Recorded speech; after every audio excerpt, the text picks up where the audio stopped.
We're going to have a few minutes just from Stu. He's going to talk. He's the Stewart Edmondson. He's the UK Electronic Skills Foundation CEO.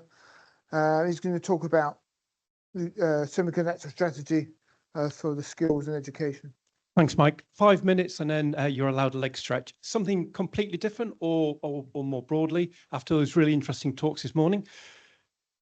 12 months ago, 19th of May 2023, the government published its much heralded and long awaited semiconductor strategy. Too little, too late, your judgment. However, it was really good that it mentioned skills. That was going to, talks about things that we're really interested in under the skills and talent section 7.4, talking about the need to invest in schools and the need to ensure work readiness and a pipeline of teachers. So that was really good because that affects that reflects what we do.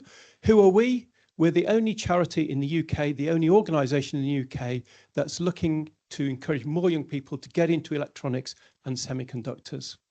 Founded in 2010, we see ourselves at the centre of these three areas, so we do three things.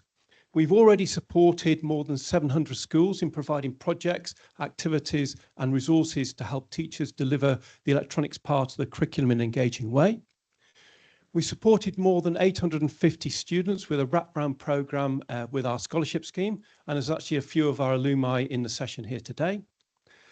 And we're part of the wider semiconductor advisory panel, and that's me visiting number 10 a few weeks ago. And in terms of skills advocacy, we're working on two things at the moment. We're about to publish a report on the work readiness of graduates and also working with several manufacturers looking at the need for national occupational standards for semiconductor technicians. So relevant to what has the government done recently, they've invested in two knowledge innovation centres, one at Southampton and one at Bristol with some funding.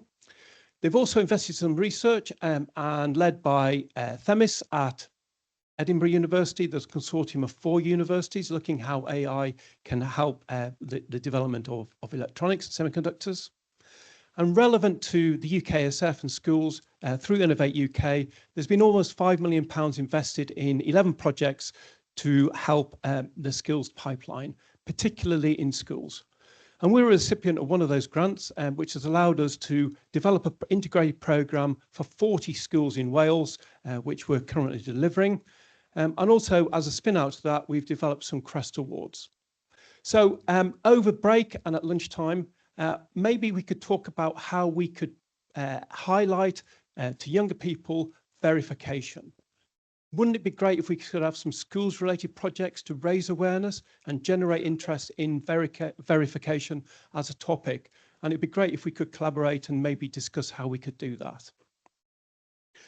Something else we're doing at the moment is Girls into Electronics.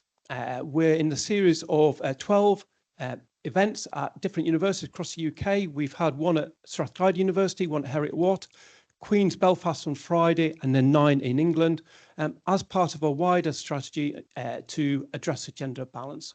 So these are for girls who are studying maths, physics, ideally 15, 16-year-old, and trying to persuade them and encourage them to get into our area by trying to demystify what is electronics, what are semiconductors. Why are we doing that? Well, this is some data from Engineering UK, which shows, and then I'll just pull out here, that females make up more than half the graduates in higher education.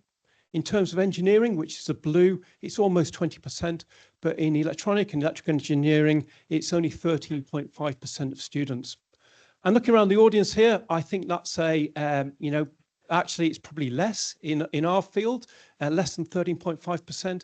If we don't tackle that now and get more young females interested in our subject, then we're going to have a very undiverse workforce going forward, which won't help with the challenges. So we need more diversity and we need to tackle it at that school age. So that's a programme that we're doing. The final thing I want to mention is our scholarship scheme. As I said, it's a wraparound programme. We've helped more than 850 students. It's in your self-interest as employers to get involved with our scholarship scheme, because we can connect you with students who are going to be your future graduates and help you with your workforce.